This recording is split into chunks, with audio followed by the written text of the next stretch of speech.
50 dead, 50 innocent souls inside a nightclub here. And so many families with no idea yet if their children are among them. It's terrible.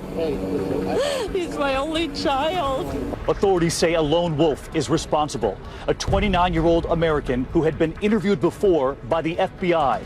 A gunman with a brand new rifle, a handgun, and a 911 call in the middle of the massacre, pledging himself to ISIS. And out of nowhere, I just hear, They're reporting shots fired. He said he was going to die and he loved me. That's the last thing I heard. What happened to the hostages in the hours before they broke through the wall? Heroic moments as they stopped to save the wounded. I took off my shirt and told him, hey, I got to stop the bleeding. We speak with the woman who may have known the shooter best, his ex-wife. The president calling this an act of terror, an act of hate. But outside that Orlando nightclub today, hundreds of blood donors lining up with love and defiance. We will not be stuck in our homes. We will not go back into closets. Tonight, major questions for the FBI. How did a man they interviewed 3 times make it to this moment in Orlando? Look at that, just shooting back and forth. We're on this earth for such a short time. Let's try to get rid of the hatred and the violence, please. A special edition of 2020 starts now. Good evening and welcome to our special edition of 2020. I'm Elizabeth Vargas in New York, and we are once again a nation coming to grips with an act of terror. A peaceful Sunday morning shattered for all of us by the news coming out of Orlando of the worst mass shooting in U.S. history. My colleague David Muir is right there tonight. David, what's the latest? Elizabeth, good evening, and I am here tonight, the nightclub right over my shoulder. At this hour, you can still see a heavy police presence here, and just beyond, the sign over my shoulder here, that is the sign for the club, and we've been told that at this hour, Elizabeth, they have begun to remove some of the bodies. So many young lives cut short here, and as we mentioned, the president calling this an act of terror and an act of hate.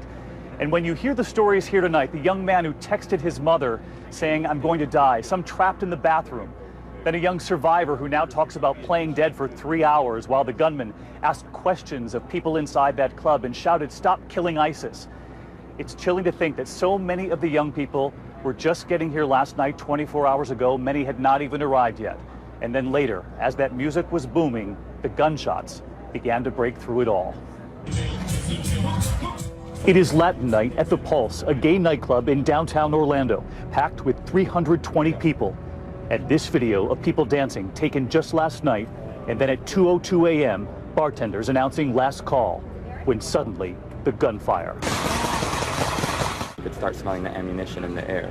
Like it smelled like fire. Was your instinct to hit the ground? I just wanted to get as low to the floor as I could and try to crawl into safety. As that gunfire erupted, you could hear it from the outside. Oh my God, they're all shooting back and forth. Our officer engaged in a gun battle with that suspect. The suspect at some point went back inside the club where more shots were fired. You see people screaming and falling, and there was blood everywhere. The nightclub has 3 main areas: the hip-hop room, the main bar with the dance floor, and a patio area. Some people escaping out this side door and into this small alleyway. Jean-Yel telling me he crawled on the floor, reaching through the curtains to find a sliver of an exit, but that people were climbing over one another to get out. People were jumping over you? People were trying to jump over me, like pushing my head down, like it's a state of panic, like we just wanted to get out. Another survivor, Joshua, telling us how he hid under an SUV, discovering a survivor who'd been shot in both arms and in the back. He took off his shirt and used it as a tourniquet. I took my shirt off, I tied it as tight as I could over the first wound. Second one, I took his shirt, tied it over that one. Thought he was okay. I kind of like held him over, like his arm over my shoulder and vice versa. No ambulances left. Police told him to get in the back of the cruiser and to give the man a bear hug. 2:08 a.m. and the Pulse nightclub posts this on Facebook. Everyone get out of Pulse and keep running. But inside, the frantic scene continues.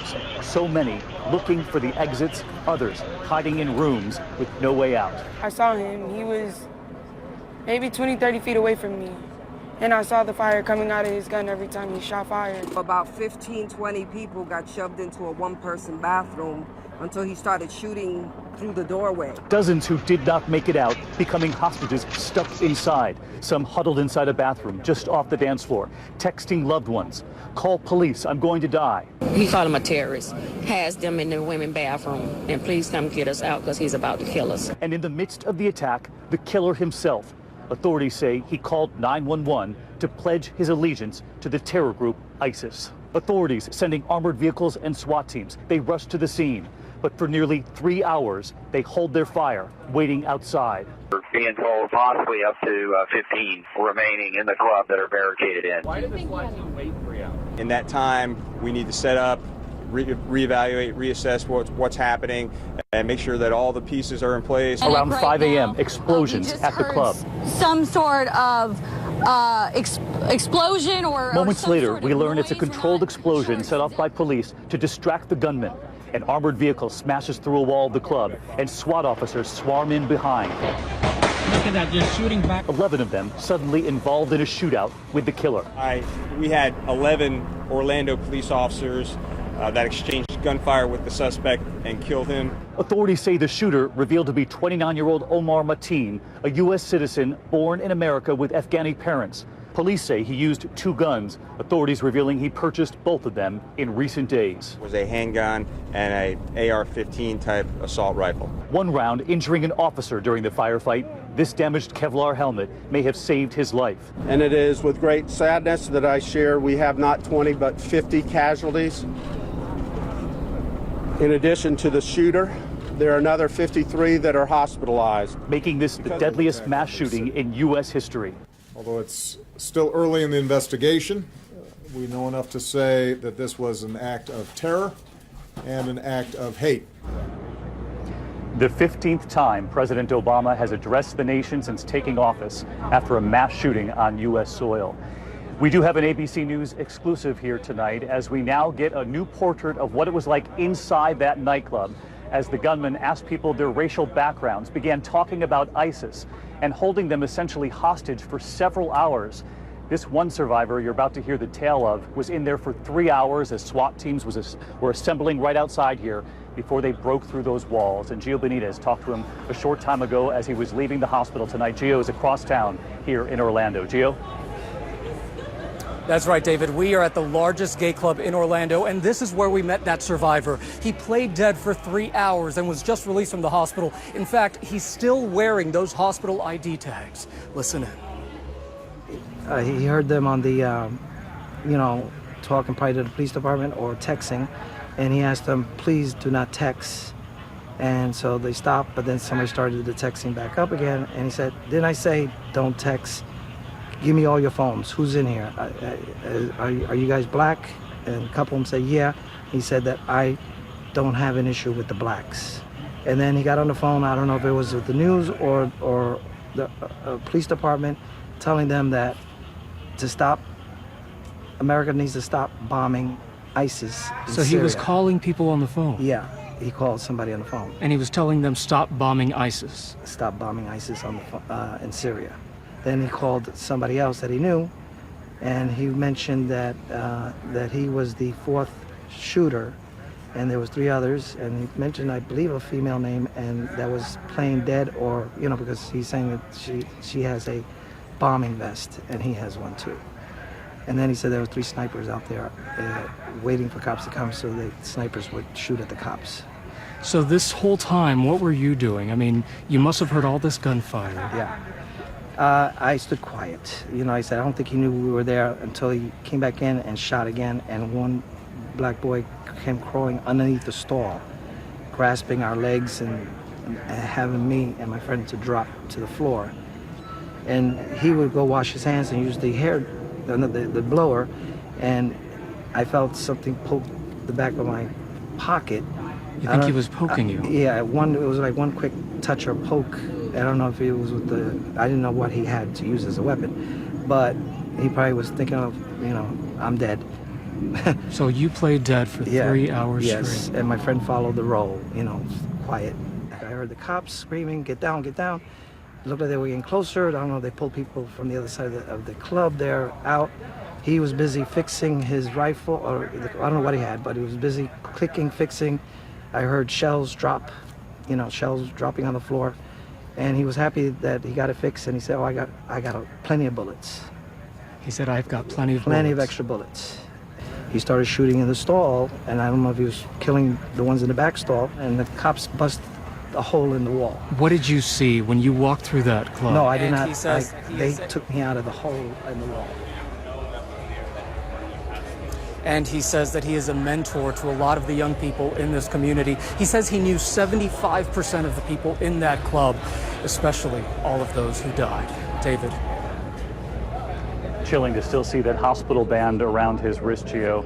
We're glad he's okay. So many of the shooting victims were taken to the region's primary trauma center, which fortunately is just 3 blocks from the nightclub. And I wanted to show you an image tonight of the gurneys lined up outside that hospital at the ready because they knew there were so many victims from inside the nightclub. This evening, so many families and friends still waiting for word about their loved ones. It's been an excruciating wait all day today. And ABC anchor Amy Robach is at the hospital with that part of the story tonight. Amy, what more do we know about the victims there? Well, David, we can tell you that 44 people were rushed to this hospital in the hours after that deadly shooting. We know 1 has since been released, but 9 others died on their way to the hospital. And just to give you an idea of the scope of what these medical professionals are facing today, doctors performed 26 surgeries here today alone at this hospital. And hanging in the balance of all of this confusion and chaos are the families of those who are still missing. They are literally in limbo. Their names not on anyone's list. For most of the day, there were only numbers: 50 dead, 53 injured. But tonight, there are the names and faces to go along with the stories of so many people who ended up in the wrong place at the wrong time. These names now included on the official death toll. Kim Morris, 37 years old. Luis Omar Ocasio Capo, 20 years old. And Juan Ramon Guerrero, 22 years old, who was there with his boyfriend. Dozens more lucky enough to survive, like Rodney Sumter, a bartender at the club and father of 2, and Josh McGill, who stopped to help him. I kind of grabbed him and pulled him over to me. He was like, hey, man, I think I got shot. I took off my shirt and told him, hey, I got to stop the bleeding. I tied the first gunshot wound around his arm with my shirt. Jillian Amador, just out of the hospital. She was on the dance floor when the gunman opened fire, trampled as she tried to escape. Her friend, Jeanette McCoy, helping triage victims in the minutes after the shooting. I was okay besides regular bumps and bruises, and my only instinct was to help everybody else around me. But there are the countless others still unaccounted for tonight, like Jeff Rodriguez. He sent his brother a text from the chaos saying he was bleeding. The last text said, I got shot, I'm bleeding out, I think I'm dying, I love you guys, tell mom, dad, everyone I said I love them. Tonight, so many families of those still missing are gathered here at Beardall Senior Center, just blocks from the crime scene, where authorities have the grim task of notifying next of kin about whether their loved ones survived, like Baron Serrano, who is still waiting to hear the fate of his brother Juan. How important is hope to you right now in this moment? It's the main thing. It's the only reason why I'm standing and I'm facing the press and everybody and answering all the calls. Because people are right now expecting the worst, not me. I know he's out there. Barone told me that he visited the hospital 3 times today, searching for his brother amid the chaos. And in fact, just a few moments ago, David, I saw him back here again for a 4th time. He says he has to be strong for the rest of his family, which is literally falling apart at this hour, not knowing so excruciating for hundreds of family members and friends of people who are missing at this hour, David. The entire country is feeling this with them, Amy. Amy Robach on the scene at the hospital, and she'll be here through the morning on Good Morning America. I want to get to Joshua McGill because you spent some time over at the hospital yourself today. I want to let everyone know at home that Joshua, you're 26, you were inside that nightclub. Yes. You got out and you were telling me that you crawled underneath an SUV. Correct. For safety. I was actually trying to run for it and heard some more gunshots and kind of just dodged and ducked and kind of hid behind an SUV, crawled a little underneath it to kind of hide myself. When I heard the gunshots further away, I then crept out to run forward again, and that's when I noticed the victim. Someone who needed help. Someone needed help. And you were saying they'd been shot a number of times. Yes. At first, I just saw a lot of blood. I didn't know what exactly from. When I got to him and noticed he had been shot once on each arm, and then later on found out another time on his shoulder. He was dazed a bit. He wasn't sure if he'd been shot. He said, "I think I'd been shot." He said he think he's been shot. So I assume he was in shock. I let him know that I'm here. I will be here to help you. I will do whatever I can. I need to stop the bleeding. Do you mind? And he just was like kind of out of it. So I took my shirt off, used it as a tourniquet to cut off the circulation to stop the bleeding.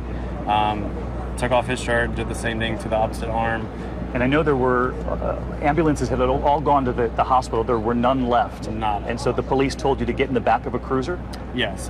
When we finally got to a safety zone, the officer told me there were no ambulance to be dispatched, but we will be transported in the back of a cruiser. And they gave you instructions? The instructions that they gave me were pretty simple. One was, I'm going to lay down on my back in the back of the seat.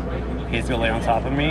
I'm going to apply as much pressure to the wound on his back and hold him on the way to the ER. I did that, and while I began talking to him, the officers were saying, keep talking to him, keep him conscious. That's when I got his name, it's Rodney, age, where he's from, etc. I told him everything's gonna be okay. I got you. I did everything I can, to stop the bleeding. I asked him if he was religious. I said, I don't know if you are, but I'm gonna say a prayer. And I just, mainly I was praying that I wouldn't break my promise. That he was going to be okay? Yeah, that he was going to be okay. And I told him, I just said basically a prayer, you're fine, you're going to be okay. We're on the way to ER. And I'm pretty sure he mumbled amen. I learned earlier today when I went to the hospital, because I am still concerned, that he was stable, and that some of the family members I also learned have been able to go in and see him. So he's doing okay, and then we're hoping to actually meet with him tomorrow. Because of those tourniquets and the hug in the back of the cruiser and the prayers on the way to the hospital. Got it. All right, Joshua, we're glad you're okay. Yeah, thank you very much. Thank you. Have a good night. 26-year-old Joshua McGill, who helped save one of the people inside that club, Elizabeth. What an extraordinary story, David. My goodness, what presence of mind that young man showed. We are, meanwhile, starting to get a clearer picture of the shooter, the man who caused the worst shooting, the worst massacre on U.S. soil. Omar Mateen is his name. He was an American citizen known to the FBI, and according to his ex-wife, he was an abusive man with possible mental health issues. ABC's chief investigative correspondent Brian Ross is here. And Brian, you have an exclusive interview with this woman. You tracked her down, found her, and spoke to her. We hear from her tonight. That's right. And long before today, Omar Mateen was a man described as unhinged, homophobic, violent, and prepared to kill. He's also someone well known to the FBI. But what's not clear tonight is precisely what triggered his deadly assault. Honestly say that this was a sick person. This was a sick person that was really confused and went crazy. This is Omar Mateen's ex-wife, Satora Yousefi, a woman who told ABC News tonight her former husband was a man with hatreds buried deep. He would be perfectly normal and happy, joking, laughing 1 minute, and then next minute his temper, and he would be like, his body would just totally opposite, angered and emotional and violent. And that later evolved to abuse. Mateen was an American citizen born in New York who attended high school in Stuart, Florida. He worked as a security guard for the last 9 years, posting this picture of himself wearing an NYPD T-shirt. He really loved the police department. He worked as a correctional officer or a guard at the Juvenile Delinquent Center. And a lot of his friends, like I said, were from the police department in Port St. Lucie or Fort Pierce. And he, I believe he applied to the academy and was trying to become a police officer.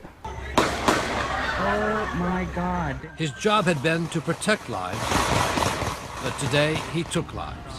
As the FBI responded in the early morning hours to the crime scene, agents quickly recognized the name of the shooter. It turns out the 29-year-old Mateen was well known to the FBI counterterrorism squad. He was interviewed by FBI agents 3 times over the last 3 years, after he allegedly told co-workers he had ties to known terrorists, the first time in 2013. The FBI thoroughly investigated the matter, including interviews of witnesses, physical surveillance, and records checks. In the course of the investigation, Mateen was interviewed twice. Ultimately, we were unable to verify the substance of his comments, and the investigation was closed. But then 1 year later, in 2014, Mateen was linked to this Florida man who went to Syria and became a terrorist suicide bomber. We determined that contact was minimal and did not constitute a substantive relationship or a threat at that time. There were no criminal charges and nothing on his record to block his purchase of the 2 guns he used in the shooting, a Glock pistol and an assault rifle like these. So you can legally walk into a gun dealership and acquire and purchase firearms. He did so, and he did so within the last week or so. What agents don't yet know tonight is why he targeted the Pulse nightclub and why he did it on this day. Federal authorities say as Mateen was holed up in the nightclub after his initial assault, he called 911 to declare his terror ties. Announced and pledged his allegiance to al-Baghdadi, the leader of ISIS, and also invoking the names of the Tamerlan Tsarnaev and the Tsarnaev brothers who were responsible for the Boston bombing. That's very significant because it demonstrates, and I think it's very compelling evidence, that this is a ISIS-related terrorist attack in the United States.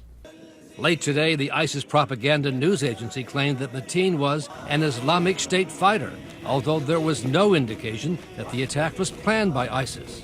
And some terror experts believe ISIS leader al-Baghdadi may have simply been taking advantage of an opportunity. This is likely to be somebody who was self-radicalized on the internet and decided on his own what the target was and when to attack it. Now FBI agents are searching for clues, looking for his phone, his computers, to figure out what may have triggered Mateen to carry out the attack. His ex-wife Satori says he was bothered by the presence of gay people. He would express, his anger towards a certain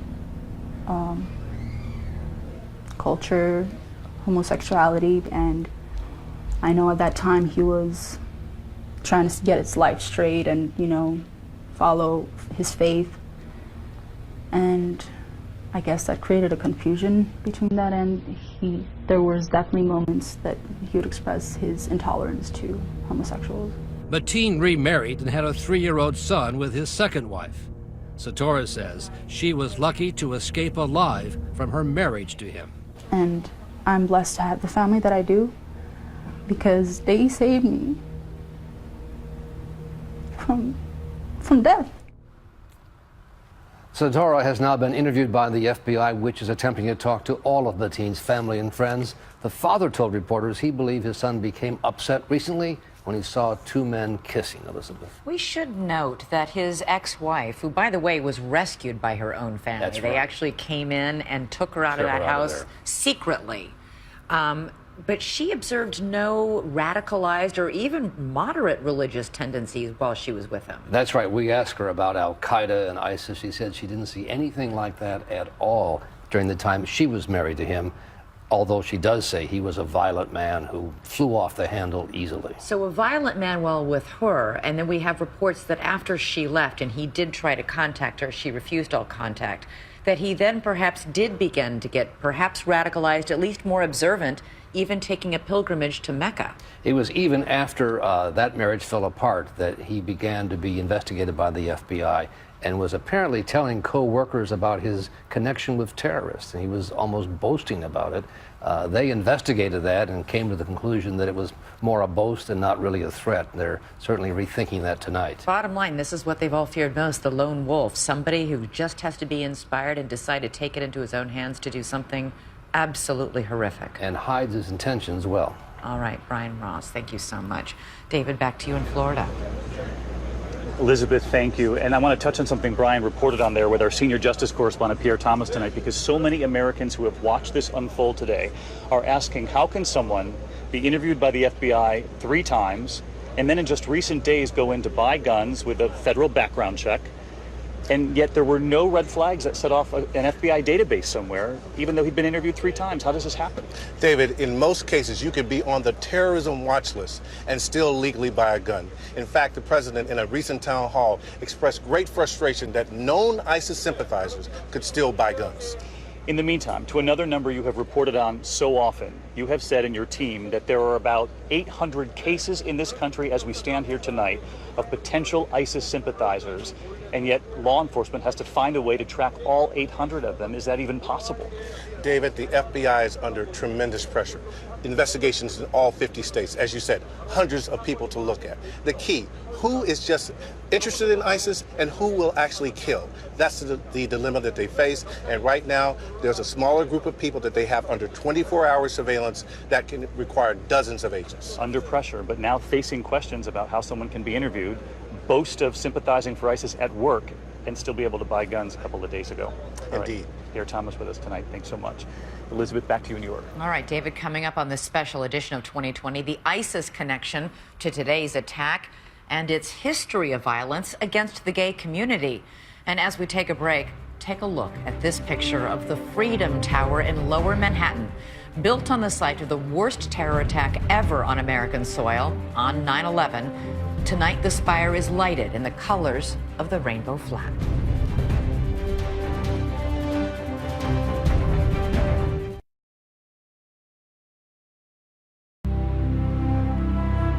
And that is the historic Stonewall Inn in New York City, a national symbol of gay rights and the gay rights movement. Now 47 years after violence there launched that movement, people are gathering, holding a vigil for the victims of today's shooting. And the shooting at a gay nightclub, as Gay Pride Month in the U.S. is just getting underway, has the LGBT community understandably on edge. It is a community that has been the target of violence so many times before, but never, never anything like this. ABC's Gio Benitez is live at another Orlando club where they're holding a vigil for today's victims. Gio. Elizabeth, here at this club, 1,400 people have walked through. This is the largest gay club in Orlando, and they say they are celebrating tonight because they want to show support and they want to honor those that they lost. I want to show you some video right now from just a few hours ago, a massive candlelight vigil here at this club tonight, like so many others across the nation. What started as a night of dancing and celebration in Orlando ended as a violent attack on a prideful community and a nation.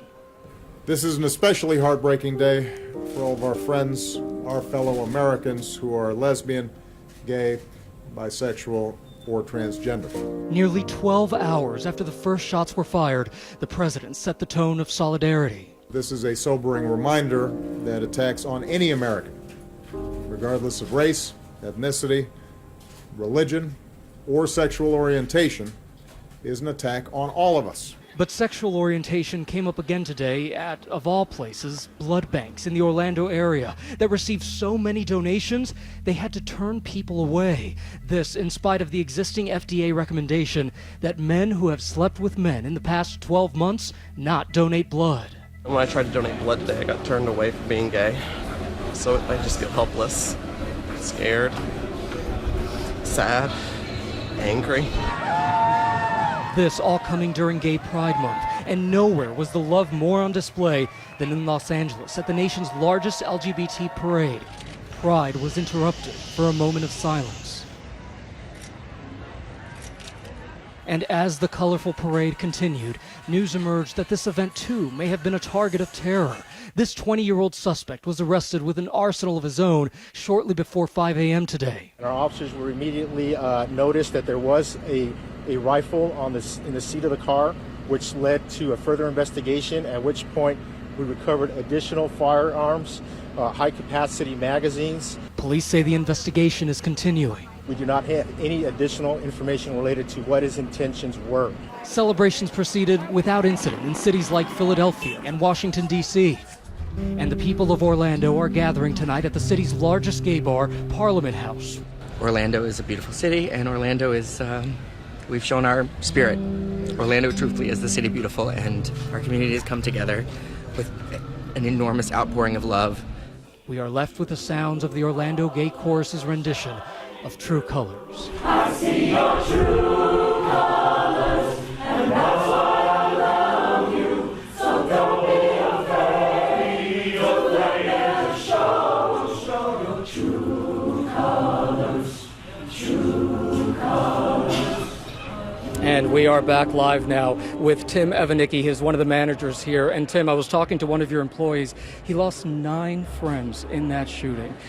What's this like for you? Because everyone here knows somebody. That's true. It's such a small, tight-knit LGBT community here in Orlando. And with the number of dead that are coming out, we all know somebody. And we're just doing our best to support the community and all of our friends and employees in every way we can. That employee, in fact, still here at the vigil, and there's a lot of people that are coming out here tonight because they want to celebrate life, is what they're saying. Right. The Parliament House has been here for 40 years. We've been the center of the gay community here, and we're always open in times of crisis for the community. And we weren't sure whether or not we were going to even do anything tonight, but the community sort of spoke to us and told us that they needed a place to go. So we were happy to do that. And with the vigil, we decided to go ahead and do the 10 and 12 o'clock drag shows. And make it as normal as possible. All right, Tim Evanicki, thank you so much for joining us here. Elizabeth, back to you. All right, Gio, thank you so much. It's hard to understand somebody losing 9 friends this morning. ISIS, which has now claimed responsibility for today's attack, does target gay men with violent attacks. And joining me now to talk more about that is Jessica Stern, the executive director of Outright Action International, and ABC's Brian Ross. This is such a serious issue. There was recently a UN Security Council meeting called to discuss just this. There are rampant accounts of ISIS rounding up gay men, charging them with debauchery, and executing them publicly. That's right, and they have set the stage both with words and actions in calling on their followers to attack gays. They've described it as the worst sin against mankind, and they have provided what they say is a legal justification to kill those sinners, kill those who are gay. And we have seen the ugly videos, the brutal stonings of gay people in Iraq and Syria, in some cases executions, beheadings, even throwing gay men off the rooftops of buildings. It is actually, it's deeply, deeply disturbing, Jessica, but unbelievably, it's not just ISIS that are targeting and persecuting gays in some of these Middle Eastern countries. We've spoken to gays who've come to the United States who say their own families, they fled, they were afraid their own families would turn them into ISIS. Their families were not members of ISIS. I'm so glad you asked these questions. Thank you, Elizabeth. I think there's a couple of things to know. First of all, the men that have been executed by ISIS may not actually have identified as gay. They've been accused of so-called crimes of the Prophet Lot. And of course, ISIS doesn't have a regular court of law where a defense attorney stands up and represents you and presents evidence of your so-called crimes.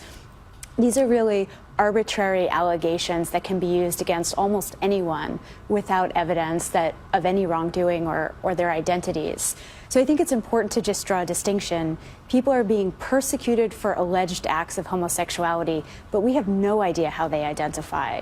And right, but people who do identify as gay are fleeing ISIS and reporting being targeted by ISIS, persecuted by ISIS, executed.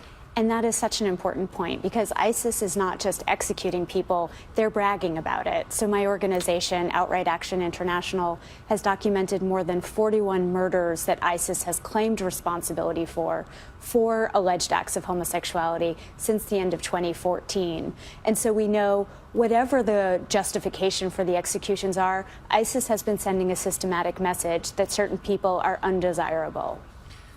Go ahead. Absolutely, and it's a very ugly message that has a kind of resonance with people who want to follow ISIS, want to do something to be seen by ISIS as carrying out the caliphate. Which raises the question, was Omar Mateen motivated by terrorism or hate, or both? Or both, exactly right. His father has told reporters he became upset when he recently saw 2 men kissing. His ex-wife, as you saw, said that he was very intolerant of anyone that he deemed to be gay. It's interesting that you would say that they term homosexuality to be the worst crime against mankind. This is a group that demonizes the United States, the Western world, women who want to be educated or perhaps even just don't want to wear a burqa. And now they're elevating homosexuality is above that. This barbaric group, which probably does commit some of the worst crimes against mankind and humanity, now pointing the finger at people they deem to be gay as the perpetrators of these sins. All right, Jessica Stern, thank you so much for being here tonight. Brian, Thank you for your great reporting. And when we come back, one mother's frantic search for her son and her desperate plea for us to all just get along. As we take a break, take a look at this picture from the Empire State Building going dark tonight to honor the victims of the massacre in Orlando.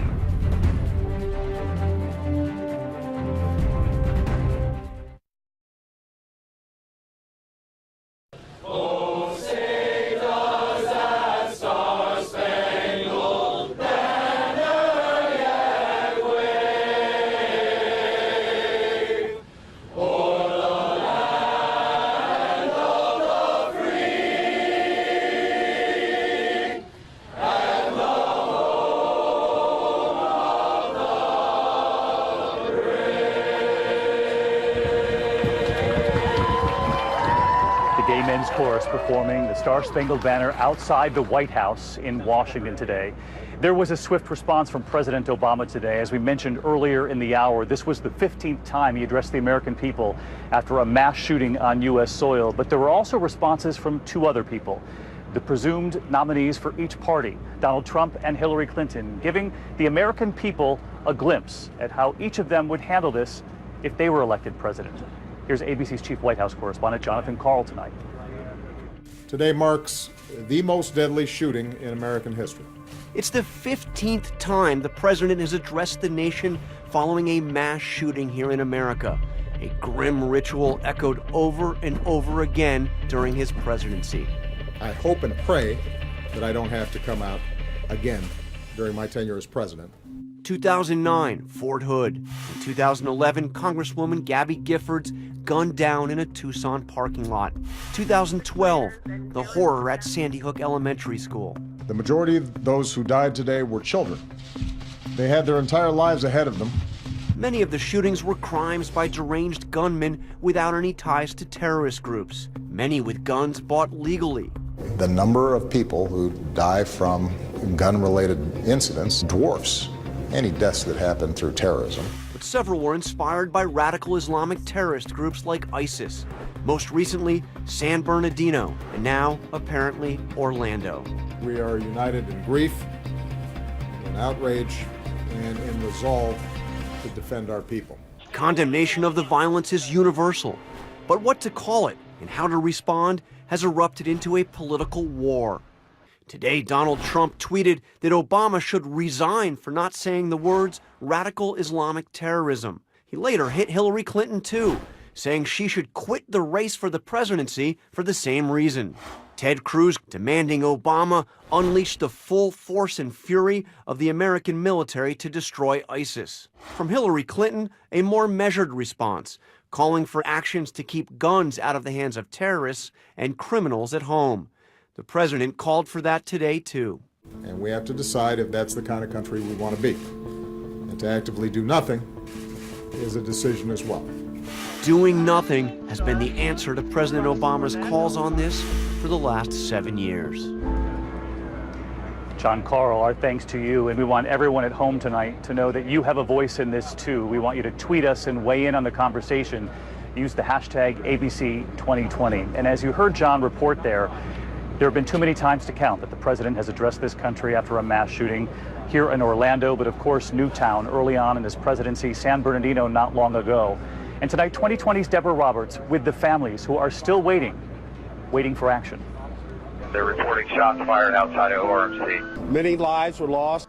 Word of today's massacre rang even closer to home at this Connecticut theater, where a screening of the documentary Newtown on the horrific Sandy Hook school shootings went ahead as planned at the Greenwich International Film Festival. I would like to take But first, a moment to acknowledge Orlando's heartbreak. For the victims and families of today's tragedy. Is this sort of traumatizing all over again? Oh, without a doubt. When I see it start coming through, my news feed, I stop like, I know I'm not going to be able to handle it. I have to walk away for a minute. These two women featured in the film are all too familiar with today's nightmare. Nicole Huckley's 6-year-old son Dylan was shot to death at Sandy Hook. Teacher Abby Clements hid 19 students in a coat room to keep them safe from the killer. 50+ people are now joining this unwelcome club that you're a part of. This is insane that this club even exists. The road that they have ahead of them, it's almost impossible to imagine. You're never quite whole again. I learned a lot from previous shooting victim families, Columbine, Aurora, to know that, this is never going to be easy, but I'm going to find a way. Is it sort of a PTSD moment today when you heard about these shootings? It absolutely, it just pulls the scab off the old wounds and brings you back to a place you really don't want to go back to. But William Begg, an ER doctor, was one of the first to treat the young victims that day. He says from experience, EMTs, nurses, doctors of Orlando may also be traumatized by the horror after the fact. We in the medical community are trained to actually compartmentalize. It's not till after you're driving home that reality sets in. Thank you for the opportunity to speak. He dealt with that personal trauma by taking action, testifying before Congress, pushing for research into gun safety. Is a ban on military-style assault weapons? Are you more angry or hurt? Very angry, because this was preventable. People need to feel the pain today, grieve for Orlando, and then tomorrow they need to get up and do something. So many families who want to make sure that their loved ones have not been forgotten. And Elizabeth, as we toss it back to you in New York, I just want to let our viewers at home know that the teams have arrived here as they now begin to take those 50 bodies out of that nightclub. And it's simply gut-wrenching to think that that's 50 families right there, like the families we just heard from in Deborah's report. 50 families who are now just beginning that process of realizing that they now have lost a loved one too. And authorities there obviously also putting out a call for space, because with 50 victims, David, the coroner, the medical examiner, has said he just doesn't have the space, asking for help from the community in that respect. Obviously, there are lots and lots of questions about how the gunman, Omar Mateen, got those weapons that he used to conduct this attack early this morning, the worst attack since 9/11 on U.S. soil. He purchased the guns used in these attacks just this past week, all legally. He carried a license to carry a concealed weapon because he had a job as a security guard. All this despite the fact that he was investigated 3 separate times by the FBI for possible terrorist links. Joining me now are former FBI agents Brad Garrett here in New York and Steve Gomez in Los Angeles. And Brad, you've got to wonder, how did this man pass 3 FBI inspections and then still be able to go out and buy all these guns? Because, Elizabeth, to buy a gun in this country, if you're a convicted felon, an illegal immigrant, or been adjudicated by a court as being mentally ill, that's the 3 disqualifiers. If you don't hit any of those categories, then you're going to be able to buy a gun. And, he cleared all of those. So that's the dilemma we're in. Just like people on the no-fly list are able to purchase weapons, it's really something we got to look at. Steve, did the FBI drop the ball in these investigations of Omar Mateen? Did they miss something? I mean, clearly they must have missed something because he went on to conduct this attack, this massacre. Well, exactly. The fact that he actually committed the attack means something was missed. Whether it was in 2013 or 2014, in either of those investigations and the work that they did, there must have been something that they missed. And you have to think, was he prepared to commit some type of an attack in those years? And the fact that the FBI confronted him, conducted interviews with him, then caused him to delay whatever he was planning. And now, 2 years after the 2014 interview, he commits this attack. So we're definitely going to have to look at what occurred in those interviews and in those investigations. Obviously, there'll be a lot of second guessing those 3 FBI investigations into him. Steve Gomez, Brad Garrett, thank you so much. And when we return, an interview with Omar Mateen's father.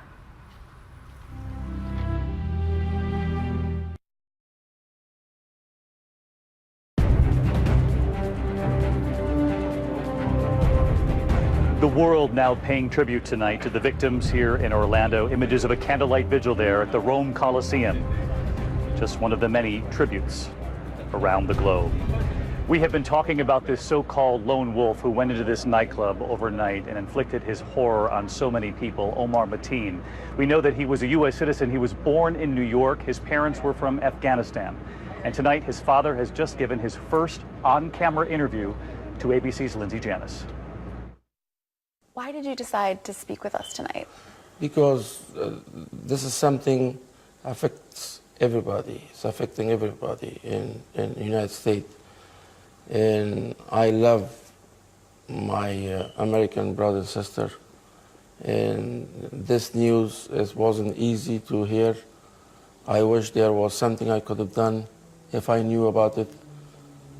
As far as this news goes, I know as much as you do. So I'm really saddened and I'm really surprised. Today was a very hard day for you. Can you take us through the moments when you learned about what had happened, that your son had killed all of these people? Yeah, it was 4 o'clock in the morning. I received a call and I had to rush going to my daughter's house. And they told me about the news. And they said, we cannot tell you anything until we make sure that we get the right news. So we were waiting a few hours until the news came out. And I couldn't believe that was my son, because my son got enough education. He's born in the United States, in New York, and he finished high school here in Florida, and he got his associate degree in criminal justice, and he had a lot of love and care. And I couldn't believe that this is what he was doing. And if he was alive, I would ask him one question: why? Do you have any idea why he might have done this? I wish I had. That's what I said. He surprised me because I didn't see anything irregular with him. When was the last time you saw him? I saw him yesterday afternoon. You saw him yesterday afternoon? Came in here, paid respect, and he went. Did like he around say 3 o'clock. anything unusual? No, everything was normal.